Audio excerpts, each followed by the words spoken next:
Yeah, my mom actually met my dad. He was a salsa dancer at a nightclub, and she was a beach bum, basically, that used to, skip school, spend most of her time on the beach, and she ended up being an extra on Miami Vice a few times because she was always at the right beach at the right time. Um, yeah, and then they had me, and then he got deported to Colombia. So long story there. Um, what brought you into the world of art? Were you interested when I you were saw young, or was it like influence? How old were you when your dad got deported? I never met him. I actually met him when I turned 30. So, Oh, dang. yeah, I mean, I obviously met him when I was born, but I don't remember any of that stuff. So, I Yeah. think he was around, I think I was around one or something like that. And him, my grandmother and grandfather all went back to Colombia and then got told they had to stay there essentially. Oh, no. Um, so yeah, I didn't actually know them until the last 10 years. And yeah, I mean, my mom, single parent, tried to do her best. She put me in magnet programs pretty early. Mhm. The benefit to growing up in What's magnet Florida is program? there's a ton of magnet programs.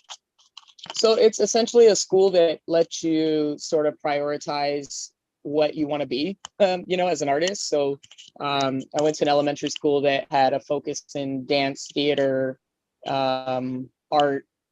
I believe there was even, some sort of sciencey program as well. And then that fed into a middle school that did the same thing, that fed into a high school that did the same thing. So I went to feeder schools for magnet, programs. So essentially, I've been able to do art since I was fairly young. Oh, that's pretty incredible. I didn't know about magnet schools. I didn't know how those worked at all. Um, I think they're around the country, but I know Florida specifically has a lot of them. that's awesome. Um, well, how did you, was there something in that art program or in that program that was drawing you to art? Um, no, I mean, I spent a lot of time at home. I was just, a kid by myself. My mom worked a lot, so um, I spent a lot of time by myself and had drawing stuff. So I just kind of looked through tons of books. I got grounded a lot, and so the one That's thing my always a mom would good do thing. is yeah, she would go to Goodwill's and pick up all these different books, and I would, sit there bored drawing the pages of the books, and didn't really know what they were, but that's kind of how I started doing stuff. Is I start, replicating things that were in different various books we had around the house, and I That did probably that. definitely encouraged like the realism style, huh? Uh, yeah, I would say so. I ended up leaning more towards animation, and then by the time I got to my high school art program, I had a high school teacher that also taught art at the colleges, and she really wanted me to focus on fine art and sort of get away from the animation thing, Yeah. um, which I did for a while, and I graduated with all the scholarships and went to the art schools I was supposed to, and still secretly wish I had just stayed in animation. So Oh, really? I was yeah, I gonna mean, ask that. I would have loved to work for Disney. I grew up in Florida, and Disney's a big part of Florida, and It's I never always too I late. always wanted to just draw cartoons. Yeah. Well, Oh now I'm man. obsessed with fine art, so now now I just Yeah, paint fair. stuff. So She I got what guess she needs wanted. change. Yeah, Fine lady. exactly. But Yeah. how'd you decide you wanted to go to art school? You were just really drawn to the animation stuff and switched it up?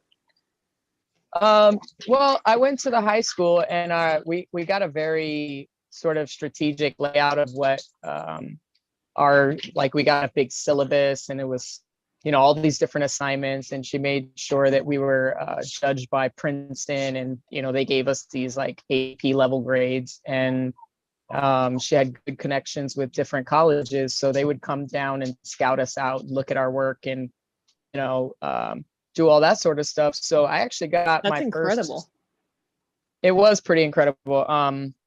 I got my first college offer when I was a junior in high school, to the Maryland Institute College of Art. And then I ended up getting one to School of Visual Arts in New York.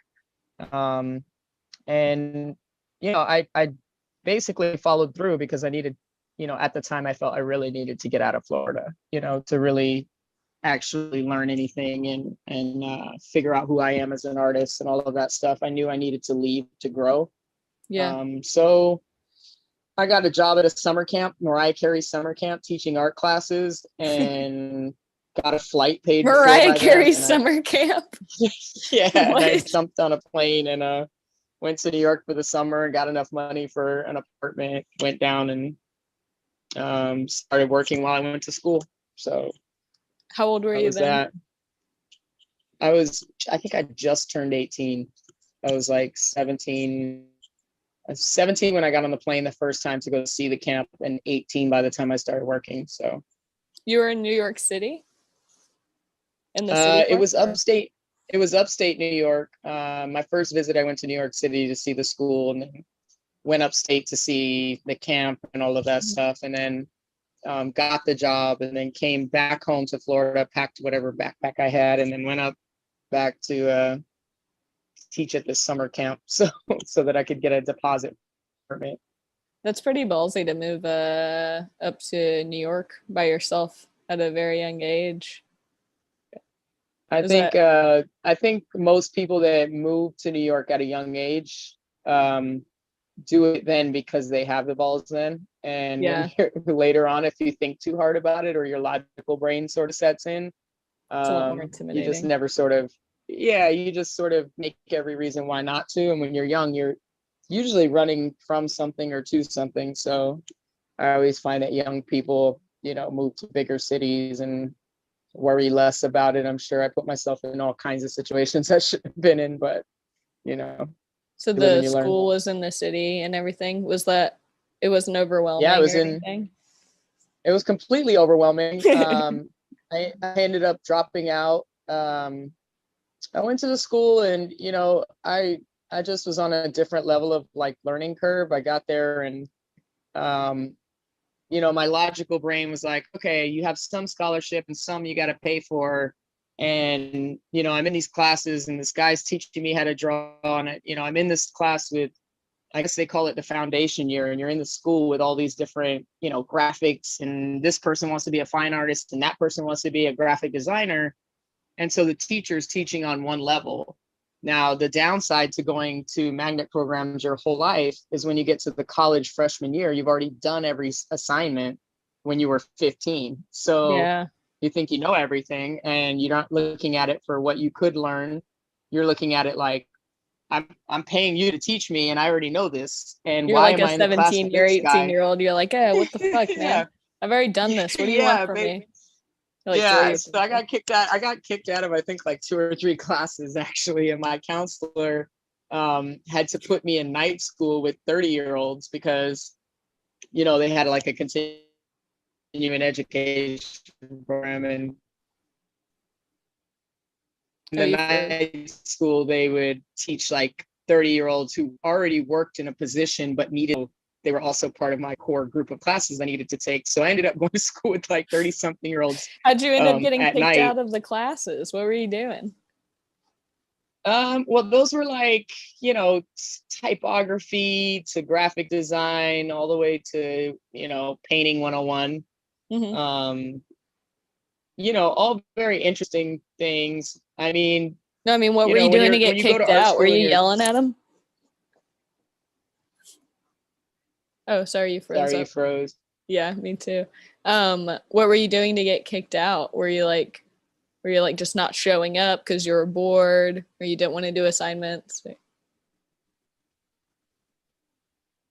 Am I froze? No, do the assignments or anything. It was more that they sort of just didn't know how to. I didn't know how to learn at that age, and they didn't know how to teach someone like me. And so lack of effort by me as well, like not understanding and and just not having a support system. I was there by myself, and it's a big freaking world, and they don't tell you art supplies are super expensive. And if you're 17 Seriously. with a job at Sbarro's and you have to buy canvases and paint and go to school, and it's miserable because you're learning the same junk that you learned as a freshman in high school, then you're going to be pretty pissed off.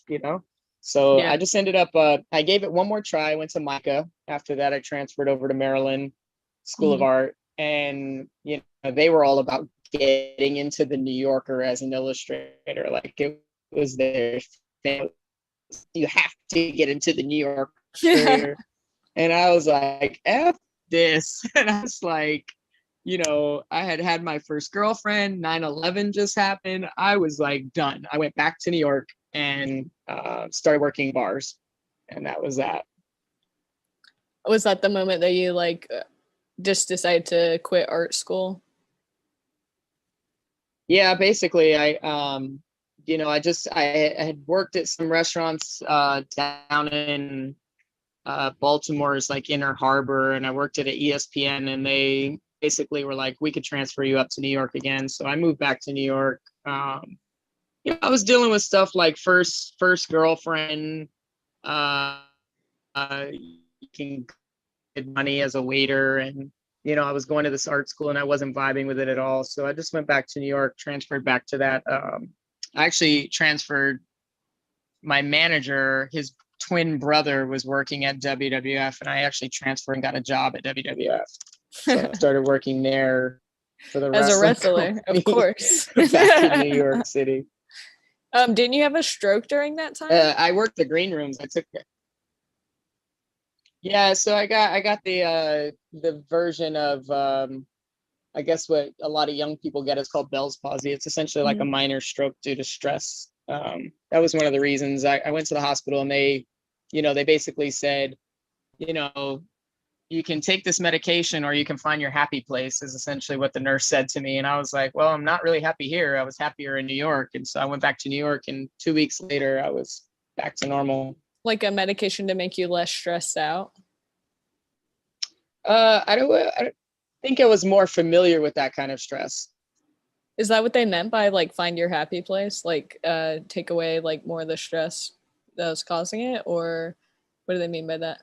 I think they, I think the nurse basically was like, I see this all the time. People like your age come in and they're super stressed out. And, at the end of the day, it's like, yes, New York is a stressful place, but so is Maryland. And going home was even a worse level of stress. So I ended up just going to the devil I knew. I had already lived in New York for a couple of years. And so I had already sort of had that understanding of New York's way of moving. And so it was made more sense for me to move back to New York. And then that's whenever you got into the bar scene, huh? Yeah, that was definitely, I started working in Times Square, working at different bars. Did you think you were going to be a bartender forever? No, I always knew I was an artist, but I always thought, okay, culinary art's still an art. So I got deeper into making signature cocktails and things like that. And I kind of moved into the sort of that scene before it became super popular. But I always thought I would own a bar, rather than work at one. I just assumed, which then later I realized if you own a bar, you still work at a bar for just 15 more hours and you make less money than the bartender. So that's real. I was like, that's probably not a good idea either. What was your favorite signature cocktail? You're breaking up a bunch. I don't know if it's me or you. I'm going to see if I can get a hotspot, if that makes sense. Yeah, sure. Because I'm only getting one every other word that you're saying. Okay, let me. Hey, Jess, can you hotspot me? Jess. Lauren, would you be able to show us Ruby's Instagram during that time and some of their artwork? Yeah, definitely. That would be a good thing to pull up. I will get that running. Happiness to me. It's Ruby's Downspace Inc. Yep. Okay. Thank you very much. Definitely.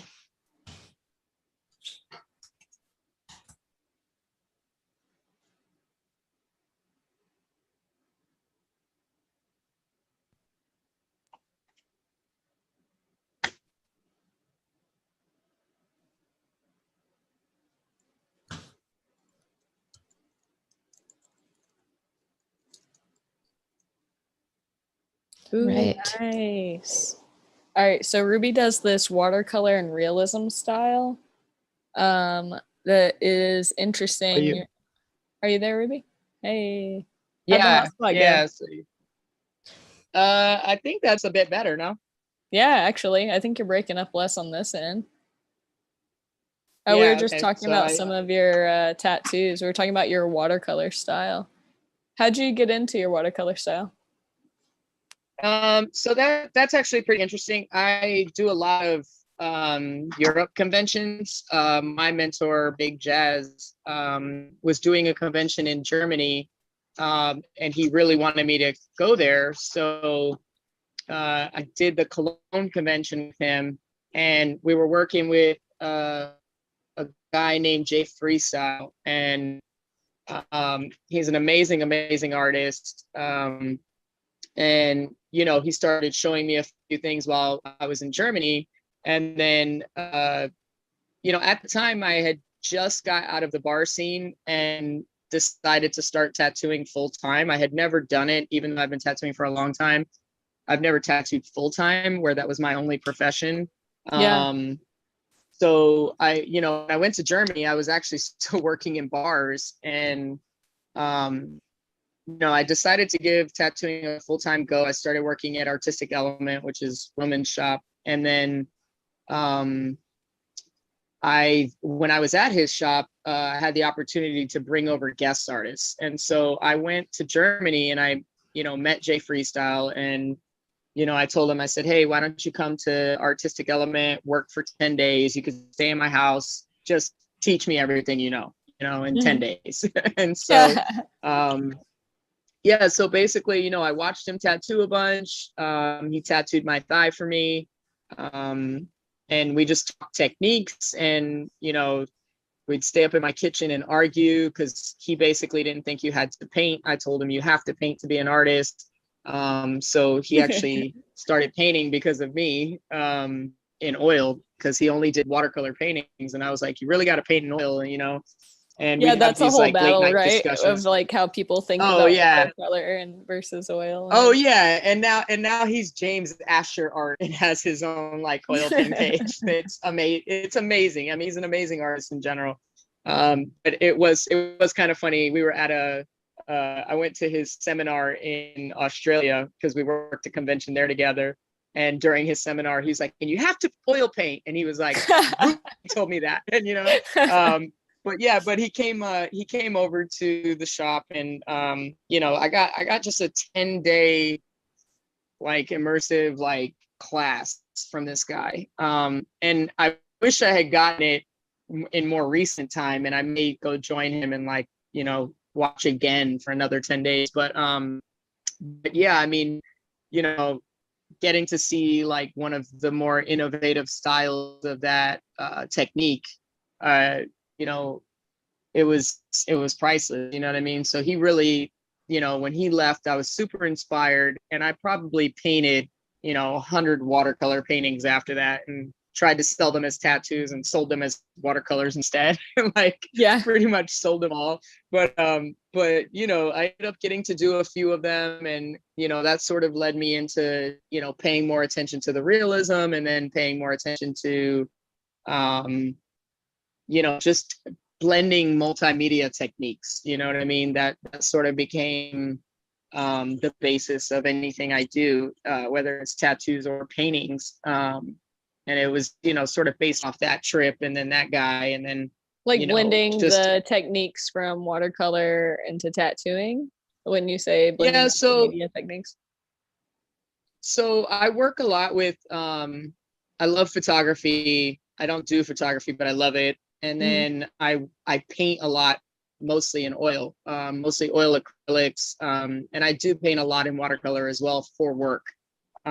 But for my actual like fine art stuff, I prefer oil and acrylic. And what I've realized is, when you combine all these different, from being from an art background, multimedia is sort of just another version of mixing medias together. So I'll mix a photograph with, watercolor painting with, oil to it. And, you get these different layers, and sort of, Just I guess interesting that's what I'm texture and always. stuff. Yeah, and then when you blend in a bit of graphic design, to me that then kind of seals off the design aspect that's required of tattoos. I really got tired of sort of seeing just a portrait that ended in black, or ended in Definitely. a color. And so I started thinking about how to not do that, and started thinking more about like, you know, versions of street art that it's not my favorite genre, but I'll look at that kind of stuff, see how they sort of end things off, and graphics and how they end things off. And I feel like I'm just constantly a student in that way of like trying to just see what works best for me. I still don't feel like I've even reached any kind of goal with tattooing that I'm happy with. I'm still always trying to find the next thing that will make next version of the next 5 tattoos I do be fun. Yeah, that's what I love about tattooing is there's no end in sight. There is no like, okay, you've learned everything, because you can like focus on one area for so long and never master Yeah, anything, you totally right? can. It's incredible. Yeah, or it's that forever balance. I'm always kind of like, man, maybe I should have focused down on one style, and I'd have like 250,000 followers, and then my wife is always like, and you'd be miserable working in the same style every day all day, Yeah. and I don't want to have to hear your mouth about that. So it's sort of that strange things that tattooers are also salesmen, because we have to like whatever art we're interested in the moment, we have to sell, and it's Yeah. if I'm bored of watercolor and I want to do some color realism, well, I got to sell those color realism pictures. And so You got to put them it's up and show that always you can do them like awesome. You're like, yeah, look at this. It looks awesome. Yeah. exactly. And that always keeps it somewhat interesting and keeps you on your toes. And I always feel like, it keeps you learning. I do go back to Europe quite a bit. I've done 3-month tours, 15 conventions in a row, all across Europe. I've had guest spots that have fallen through, and I've had to go to a different city that they speak English just so I can work. And it definitely keeps you on your toes, and you learn a lot from Do you meeting go different there artists. for inspiration whenever you go? I go there a lot. Yeah, I mean, I've been to Australia. I've definitely been all across the states, and I've been to South America. I've been to all across Europe. And I think what the Europeans are doing, and I think what the South Americans are doing specifically, speak to me right now. And just in terms of their style and their approach to tattooing, I think is based a lot more on being an artist. And I think they spend a lot of time, painting and doing that sort of thing. And so, I tend to sort of like look up to the people that live the lifestyle I want to live, and that's painting alongside tattooing, so. Will you take us back to how did you get your apprenticeship? Oh, that was a funny one. So I lived in Brooklyn. I lived in Crown Heights. And I had started a t-shirt company. This was in early 2000s. And I started, printing on t-shirts, and I started painting on vintage military. And I actually got my apprenticeship, and I had like 5 jackets in a window in Soho selling them for like $1,000 each. And I was doing pretty well with this like little t-shirt company, Yeah. And and it was the time when you had to go door to door. There was no like like getting a website built was like 10 grand, Yeah. So I would go to like, door to door to different shops. And, I went into a tattoo shop, and I was like, hey, you guys want to carry a rack of my t-shirts, because I would bring racks of t-shirts to places and be like, if you sell them, you get this much. If I sell, I get this much, I would love to and it see was a those way of t-shirts. writing. Oh, I still have like plenty from of back in them. the day. That's cool. Oh, I have them around. There's a whole album on Facebook with all of the photo shoot from those clothes. Yes. So yeah, so I would you know, I'd go to different stores, and I walked into this tattoo shop that my friend from high school art class did an apprenticeship there, or tried to. And she was like, oh yeah, I'm working at this freaking shop in Brooklyn, you should come by. And I was like, yeah, I'm gonna come over there and see if I sell my shirts. And I met Big Jaz, and you know, and he was like, you know, did you do the designs on these? And I was like, yeah. He said, so you could draw? And I was like, a little bit, you know. And he was like, draw me something. And I was like, okay. And he like put this like old like Flash like skull devil thing in front of me, and I was like, what is this? And he's like, draw it.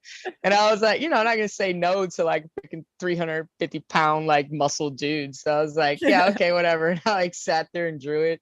And he's like, come back every day at 11 o'clock. I want to see you here at 11 o'clock. And I was like, what is he talking about? And my friend was like, I think you just got an apprenticeship. And I was like, I don't want to be a tattooer. I was like, what's he talking about? I don't want to be a tattoo artist.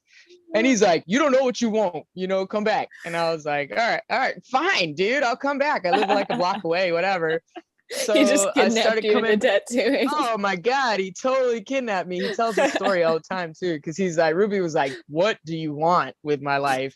And I always joke with him, I'm like, I totally would have took the blue pill. I would not have been a tattooer. I was like, yeah, he's like, it's like basically signing up to be heartbroken for the rest of your life. Like you'll never do the best tattoo of your life. It's like what it is.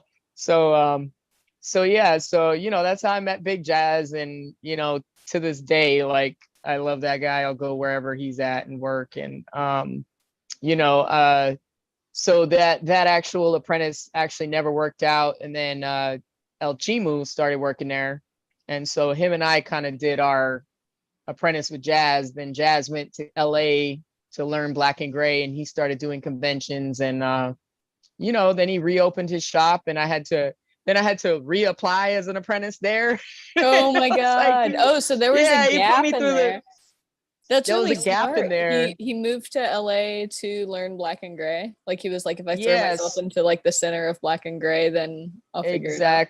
That's awesome. Yeah. So he did that, which I then later did myself. But yeah, then he opened a shop in Green Ave, Brooklyn, which is Clinton Hill area. He opened a shop there, and I came there with like my tail between my legs. Like I have no idea what I'm doing. I need to really learn this if I'm going to learn it.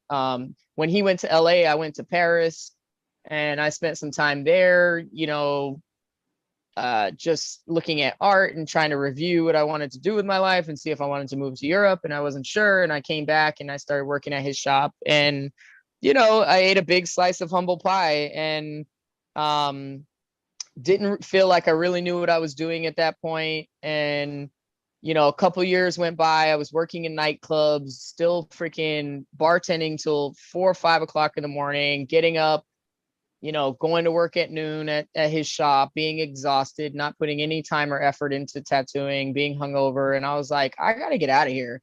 And, you know, I just followed what he did. He was like, you know, you draw in black and gray all the time. Why don't you go to LA and learn black and gray? Yeah. And I had some friends out there asking me to come. And so I did. I went to LA, packed everything up and bounced. And, you know, then just kind of fell into all the right scenarios. I met my wife. She was like, I'm not dating a bartender who bartends full time. If you want to be an artist, she's like, go be an artist. But I'm not dating a bartender. So I quit bartending and got the job at Roman's, and, you know, and then worked she was there down for a to few date years. you.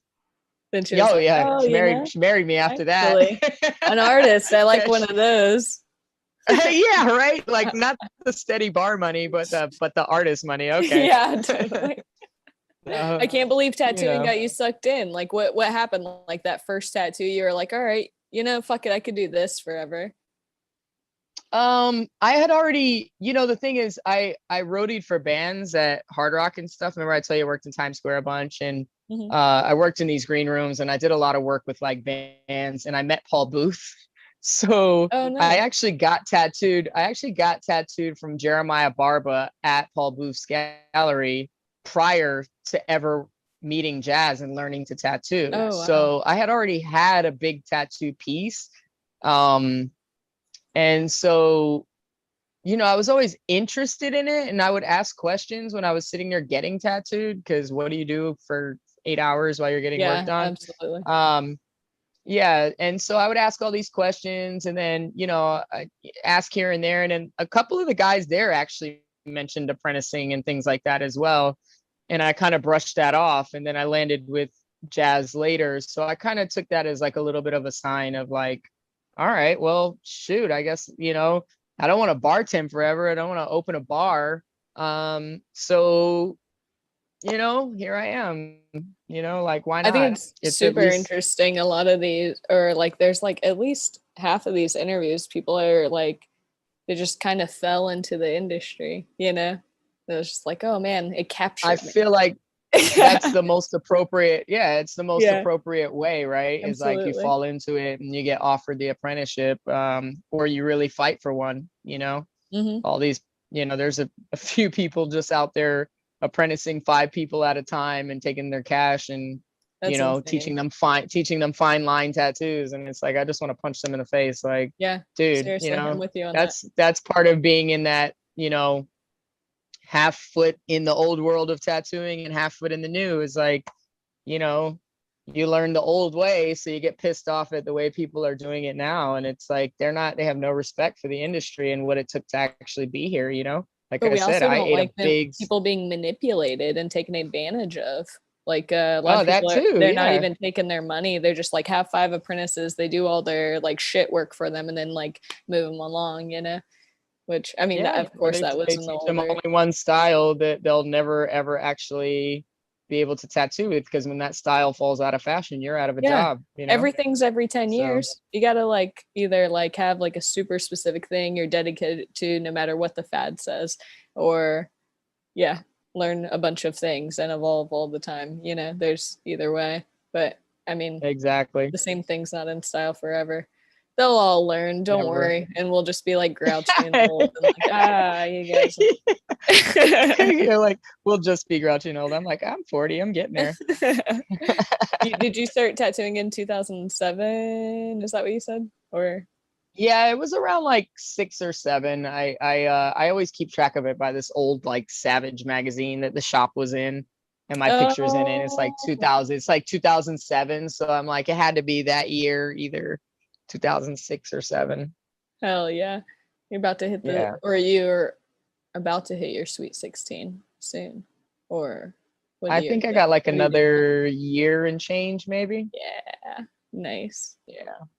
We're Mhm. doing me and my friend Sam are hitting our sweet 16 in September. We're throwing like a big birthday party. Like I'll get to wear like a powder blue suit and everything. I'm like, oh, sweet 16. Oh, We should give each other that's cars, you know. great. That's super fun. We've been talking about it for Yeah, that's years, but it's like, oh yeah, it's the only time we're gonna get to do that. So when you hit your sweet 16, yeah, buy yourself a car, do a prom thing. Oh no, I just sold my favorite car that I've ever had. So What pretty was sad it? about it. I had an orange white stripe Dodge Challenger that I was pretty Ooh, obsessed with. But that's awesome. needs change. What I year? needed a Was it a truck to newer pull year? my house. It was a 2014, but that was like one of the models that was still modeled kind of fairly close to the vintage 71 model. So, and then the color, like old timers would pull up to me and be like, I had this car, and you know, Yes. yeah, it was pretty rad, but a truck came available that I really needed to pull my house, and Yeah, I didn't need 2 definitely. cars, so yeah. My car is orange right now. It's a 76 Chevette. So it's Oh, I love it. I haven't seen many orange cars though. That I don't know. It'd be cool to see yours. Yeah, Just it was so definitely. sorry. Just so everyone knows, we're gonna be taking questions in about 10 minutes. So if you have a question, put it in the chat. That'd be great. Tell us about the RV stuff. Somebody in the chat says, actually, it's my mom who says this. Tell us about the RV stuff. Yeah, hell yeah, that's what's I got you. So what are you doing with these RVs? What are you having multiple of them? Do you drive them around? Are they stationed in one place? Is it like what's going on with this? Tell me about it. All right. We'll get right into that then. So, so originally, my grandfather, he has lived in RVs his whole life. He's an old war vet, used to work in the White House and all of that stuff. And then, so he's just been obsessed with RVs his whole life. He got this big RV. It's, you know, for people that don't know the differences, the fifth wheel is the one you see being pulled by a truck. The Class A motorhomes are the giant ones with the big glass window. That's what we have. That's what my grandfather was living in. And he couldn't get in and out of it anymore. It was too big for him. He can't see as well, so he didn't really want to drive it places. And he had just bought it. It was 2019. So, oh shit. Yeah, so him and my mom started calling us, being like, hey, can you guys take over this motorhome? I hung up. I was like, no. And I hung up. I was like, get rid of that thing. No, I don't know what you're where am I freaking gonna talking put about. that? I live in LA. Yeah, I was like, I live in LA. What do I want a motorhome for? My wife, who's clever, said, hey, you know, TV productions happen all the time and they need to rent these. And there's a whole website like Airbnb that rents motorhomes called outdoorsy.com. And I was like, oh, okay. So we call her back and we say, we're going to have this RV and my wife is going to be responsible for renting it out every weekend. And it can make you up to like 7 to 10 grand a month just having it. So I was like, cool beans, no worries. Let's do it. And we get the RV and COVID had sort of just, I believe COVID was about to happen. Yeah, because it was 2019. So we knew we were getting this RV, but we didn't account for COVID. So we get the RV, it's in our possession. And I'm like thinking about all of the logistics of life. And I'm like, hey, you know, reality is I don't actually own my shop. My landlord does because I rent a shop. I think about that all the time. So if I can't, I'm like, if I can't pay for this shop, then, you know, it could be gone. And that freaked me out. And so originally I made the RV, or we had talked about taking it to do pop-ups in different cities and housing all of the artists together in the RV because it slept like 10 people. It's insane inside. So it slept like 10 people. Yeah. And I was like, I'm going to pack my friends up. We're going to wrap it high art tattoo and we're going to do pop-ups in different cities because conventions are not going to be a thing, you know, and I'm having this whole freak out about it. And I'm like, da, da, da, da. And then COVID really hit and we really registered, you're not going anywhere. And I was like mad about it. And she was mad about it. And I was mad that I didn't own my shop. And I was like, and this is how they keep you small because trying to get a business loan for a commercial space is hard. Yeah, very hard. And I'm a bit older and I've like tried several different routes and, you know, I've learned a lot about it since, but I needed a solution for this RV. And I was like, you know what, screw that. I own the building, right? I own the RV, therefore I own the building. Yeah. So I'm going to turn this thing into a tattoo studio and I'm going to put the bedroom is there. I'll break down the bed. We'll move all this electrical and we'll make it a private room. And then I'm going to put 2 stations in the front. So we proceed to gut this whole RV. All during COVID? Are you doing this during COVID? We did this in the blazing sun of California because we didn't have it hooked up to shore power. And every shore power, for people that don't know, is RVs come with a giant plug, 50 or 30 watts. You plug it up at an RV park and you're hooked into the electrical grid. So you can run your AC, you can do all these different things. If you don't have that, you're on a generator, which you have to fill with gas every day, run the generator. And that's how you know, that's called boondocking. That's how you freaking run your AC when you're in the middle of nowhere, right? Yeah. So we're thinking about it and we're like, cool, we have this dope generator. It's a really freaking, you know, high-end RV. So we gut this thing out. And I decide that I'm going to epoxy resin floors. And I've never done this before. Oh no, that could go so bad. Oh man. So let's just say about 10 coats later, this floor looks amazing. We came up, originally it was going to be these snakes behind it. I don't even know why. I think I just wanted like hot pink everything. And I was like, I'm going to do freaking hot pink snakes. And later I decided, you know what, I should probably name it after like, a powerful woman. And I'm like, I'm going to freaking do Medusa. And, me and my wife, I Photoshop, I did what I do. I took pictures of her, I body painted her, and then I popped her in my iPad and I did all these graphics that are on the RV in Procreate. And I sent it off to this, like, I had massive amounts of Zoom meetings with this like rap place being like, no, it has to be done like this. It has to be perfect. And, it just took, freaking just the things you learn, like about reupholstering and this and that. And, ended up, my wife learned how to cut tile. She did tile backsplashes. Like there's these mirrored backsplashes through the whole thing. She did that herself. And, we were cutting floors and just doing like, I mean, we learned so much. Yeah, it's such a good team. I mean, thank God we, got our act together as a couple like the year before, the year before was our tough year. And we like did all the things to like really commit down. And, we're on like year 9 now. And I mean, and we did this like RV together and we freaking bust our tail. It's like blood, sweat, and tears went into this thing. It took a proper year. And the goal was originally, we've got this brick and mortar in LA and we're going to have 2 locations. I'm going to put this thing in the middle of WeHo and I'm going to freaking tattoo a bunch of gay people and I'm gay and it's going to be the biggest queer rainbow freaking RV. And then I spent 6 months on a mountain and felt really depressed in LA and was like, LA itself, the city has, a giant homeless population. The streets aren't looking beautiful anymore. I'm really stressed out about just driving day to day in LA. And I wanted to go home. I was like, I want to be around my family. I only met my dad's side when I turned 30. My cousins, I have 3 amazing cousins that are girls that are my age. My mom lives here. My sister lives here. Jessica's from England, my wife. And, this is a lot easier to travel to New York and London. So we decided, F it, let's just go across the country and open it in Florida. And so we decided to have High Art 1 and 2, and one's in LA and one's going to be in Miami.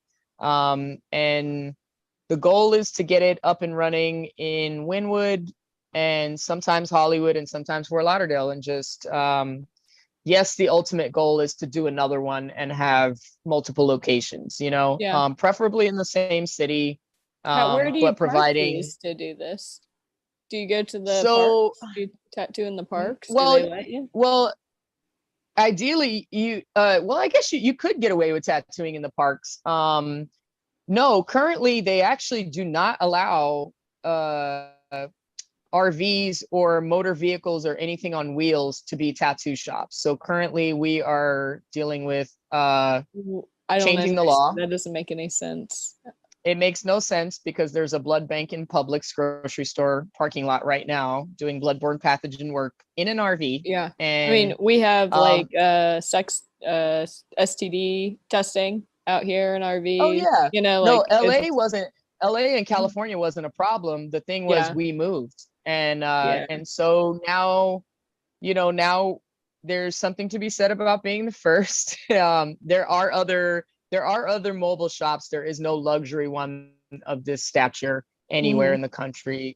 We will be the first. And, we're working very closely with some state reps and some different event people that put on different nonprofits down here. And they're all helping us change the law to get it cleared. So currently we're set to do some events. We've been in talks with everyone from some of the queer events to the NBA. Like we've talked to a bunch of people about doing this mobile shop, and there's 3 stations. So I'm hoping that all my friends can come rotate in and out and just do this thing for different events and things like that. And that's just incredible. Be supportive of the fact that I just want to own the building. It's my shop. No one can take it from me. Everything in it is hand done by us. you know, from the countertops to everything. I mean, we redid everything. We really put our effort into it. And wanted to make this experience. There's like 5 TVs, there's Xboxes. Is there It's pictures like, we can see of it? We just have the outside picture. Do you have inside pictures of it posted anywhere? I can send you a few pictures of the inside. I actually don't post it because I haven't put any of like my actual artwork up in it yet. Oh yeah. So it's almost done. So Yeah, if they want to and see, then they should follow you. they could follow me either at High Art Tattoo or Ruby's _ ink. And I do periodically post the floors and the different renovations we did. I haven't done any of the promo videos because, you know, I don't want to get too excited until I do my first tattoos, you know. That makes sense. Inside. Lauren, Yeah, can you pull up the picture of the outside of it for us again? If Lauren's around. Yeah. Cool. Yeah. Yeah, you don't want to do that. You don't want to jinx it. You don't want to put it out there and then jinx the whole thing, huh? Well, it you know, currently it can work in several cities and several states.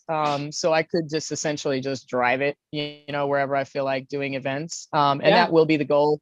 For now, I'm focusing on Florida and doing some events down here. A lot of people don't realize Florida does tons of art events. There's so many arts districts throughout the Miami, South Florida area.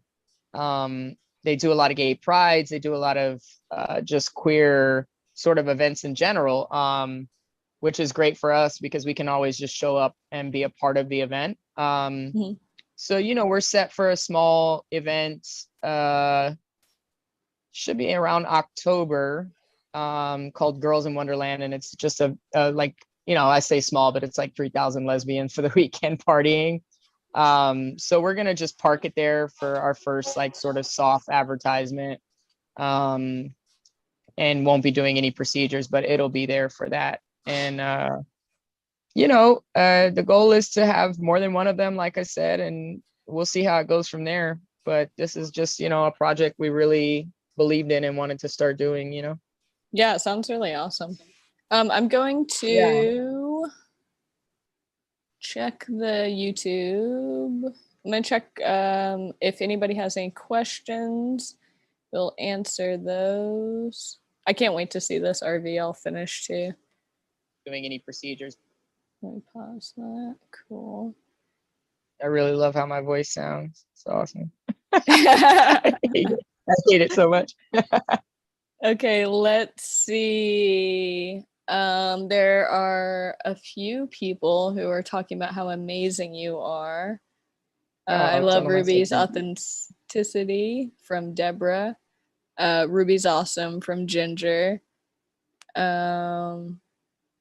Someone says, so proud of your determination and success you have accomplished due to your hard work from Deborah. Let me check anywhere else. I know people were requesting photos of the renovation of the RV, but we'll tell them where to follow you. Tattoo Truck Tuesdays could be a thing in the future. I was thinking of that, like, if you had like a, I mean, you like technically could do that, like at one of those big food squares, you know, and like just park, be like, all right, this is just a special event. You can come get tattooed here and eat really delicious food, you know. Yeah, I mean, I could. I'm currently looking at, I mean, my goal is more to do like a high art space eventually, just a total space with galleries, you know, housing for different artists and things like that. I've always wanted to do something like that, and so that's my short-term future goal. So Medusa is what I call the RV, would live there and drive out to different events and do her day-to-day things, hopefully with a ton of friends from around the world. And, you know, and then if those same friends have artwork, we'd be hosting shows for that, and, you know, different events in some space. I do come from, you know, bars and event background, and that's something that I do really well. and I just have from so much experience being in New York doing those events and then moving to LA and continuing to do those kind of events. So we do events at my shop now. We have a big, huge back garden. We have bands come play. We've had different musicians. We've had DJs come, and we just have a big art night, do tattoos, and have some artwork up. And they've all worked out really well. And I just want to continue that vibe, but with places for artists to spend time and do residencies and things like that. So Yeah. the goal is to put Medusa out there, but to ultimately fund the ability for artists to live and work in one particular space. And those kind of artists being from around the world in different genres, from tattoos to painters to whatever. So that's my goal. So That's wonderful. You just answered my last question. I was gonna ask you how you picture your future in the next 10 years. But yeah, well, that all sounds that incredible. would be it. Yeah, absolutely. That's wonderful. Okay, I'm gonna do my closeout. You can follow Ruby at Ruby's Downspace Inc. You can follow Guy Atchison's Reinventing the Tattoo at Reinventing the Tattoo. You can follow me at Haley Adams Tattoos and this interview series at Live in the Castro Tattoo. Also, check us out on Spotify or wherever you get your podcast. Thank you so much, Ruby. That was awesome. Thanks for coming. You're very welcome. Thanks for having me. Appreciate it. Of course. All right, we'll talk to you soon.